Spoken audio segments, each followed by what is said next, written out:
क्या ये तो डायरेक्ट हमला हुआ हजारी साहब पे और मशरकी पाकिस्तान में स्पीकर को मारा गया था, मारने की मार्शल लॉ तारीख लगा है था। तारीख है और उसके बाद पहला मार्शल लॉ लगा था। बात ये है, ये कल घर से तय करके आए थे कि हमने इलेक्शन 15 दिन ताखीर का शिकार आइन और कानून के खिलाफ इसलिए किया कि हम जीत नहीं सकते। अब हमारे नंबर पूरे उनके नहीं हैं। परवेज इलाही साहब ने प्राइवेट मीटिंग की है ज़बरुल्लाह रोड पे और उन्होंने वहाँ पे अपने कुछ बदमाश बुलाए हैं जो हाउस में मौजूद हैं और उन्होंने ये तय किया था कि एक आधे बंदे का सर फाड़ो और कोई जान से भी जाता है जाए, खून गिरना चाहिए, इलेक्शन ना हो। मैं इस पे चैलेंज करता हूँ, मेरे साथ आके बात करें, लफ्ज ना कहीं हो। कोट अनकोट आप कह रहे हैं आपकी इतला जो है। यही तो तो अभी क्या करेंगे? मेरी तो रिक्वेस्ट है कि chief justice Lahore high court suo motu notice ले। हम प्रमन लोग हैं, आपने देखा हमारा एक बंदा अपनी जगह से नहीं था। हमला हो रहा था, हम खड़े हुए थे, हम हाथ बांध के खड़े हुए थे, हम हाथ बांध के खड़े रहेंगे। हमें कोई मारेगा, मार खाएंगे, मगर ये इलेक्शन हम जीते हुए, इसको हम खराब नहीं करेंगे। हाउस पे सिक्योरिटी बुलाना ये भी तो हाउस के मोहम्मद तकद्दुस खान के भट्टी साहब ने कत्ल की कंस्पिरेसी की है, 324 का मुकदमा बनता है उनके खिलाफ। This is a conspiracy to kill the deputy speaker और ये स्पीकर साहब और भट्टी साहब ने मिलकर की। तो अभी अंदर फोर्स बुला के इलेक्शन करवाएंगे। हमारी सदा है फोर्स बुला के इलेक्शन करवाया जाए, पुरअमन इलेक्शन इंश्योर करना इनकी जिम्मेदारी है। वो हाउस के तकद्दुस को पमाल करने के मुतरादिफ होगा, फोर्स अंदर आ जाए। नहीं, जो अभी तकद्दुस पामाल हुआ है उसको किस तरह कंट्रोल करना है।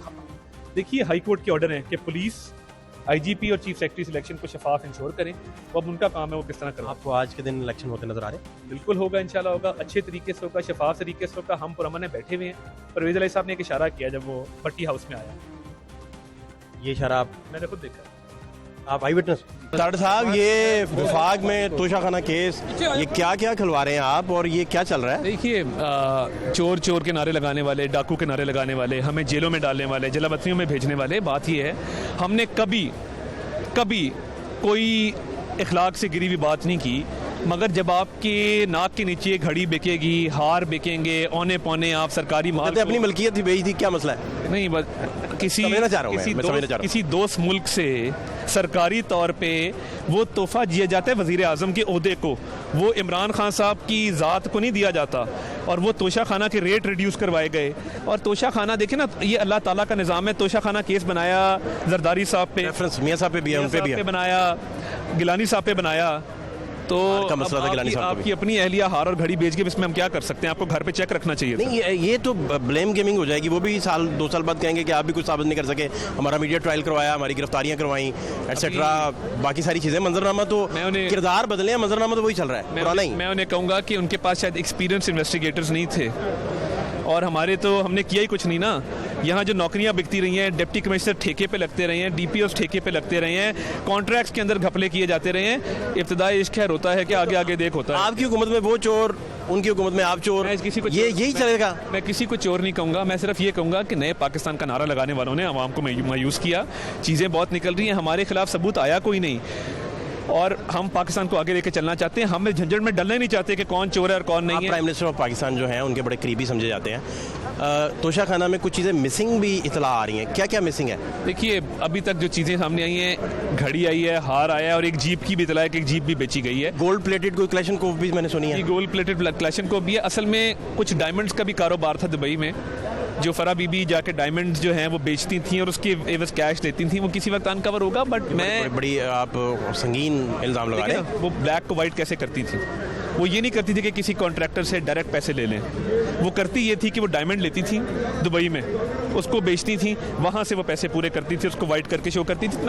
मैं समझता हूँ हमें इसमें इसको केस को इस बात को अदालत में साबित करना बड़ा मुश्किल नहीं हो जाएगा? हमारा मसला ये है, पेट्रोल सस्ता हो, आवाम को रोज़गार के मौके मिलें, गुर्बत, भूख, अफलास ख़त्म हो, बाकी ये चीज़ें चलती रहेंगी। मगर 2 लोगों को मैं पैगाम देना चाहता हूँ कि भागने की इतनी जल्दी ना करें। पहला दिन आया अपोजिशन का तो कोर्ट चले गए, हमारा नाम नो फ्लाई लिस्ट से निकालो।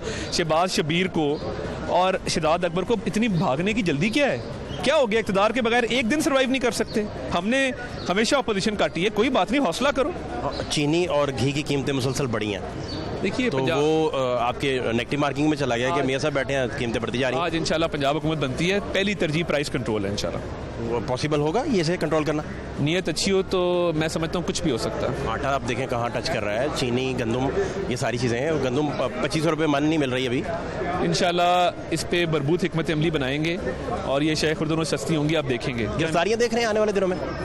मुझे नहीं लगता गिरफ्तारियाँ। आप नहीं देख रहे? आप तो दीवार के उस पार देखने की बड़ी सलाहियत रखते हैं। गिरफ्तारियों में हम बिलीव नहीं करते। देखिए, कौम का लूटा हुआ पैसा वापस ज़रूर आना चाहिए, मगर अव्वल प्रायोरिटी ये है कि अवाम को रिलीफ मिले। ये काम में अगर हम पड़ गए तो फिर अवाम को रिलीफ नहीं दे सकेंगे। अवाम को रिलीफ देना प्रायोरिटी है, ये काम साथ साथ चलते रहेंगे। बहुत को हुआ ग्रॉस मिसकॉन्डक्ट किसी का, तो देखिए उसके लिए इदारे मौजूद हैं, उसके लिए कानून मौजूद है। हम कभी किसी को नहीं कहेंगे कि इसका पंखा बंद कर दो। शहरी मज़ारी साहब का बयान आया है कि परवेज़ खटक साहब के साथ अफवाज पाकिस्तान ने उनको बुला के बात की थी, हमने उन्हें मेडिएशन के लिए नहीं बुलाया था।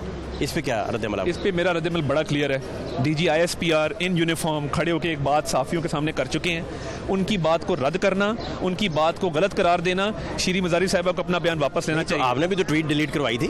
देखें, वो जो हुआ था सबके सामने हुआ था और उसके बाद भी हुआ सबके सामने हुआ। मेरा सिर्फ ये मानना है कि डीजी ISPR ने एक स्टेटमेंट दी है, इदारे के बिहाफ पे दी है, उसके बाद उसको अब रद्द कर रहे हैं, उसकी नफ़ी कर रहे हैं। वो इदारा अपनी बात कर चुका है। शहरी मज़ारी साहब को ये बात वापस लेनी चाहिए।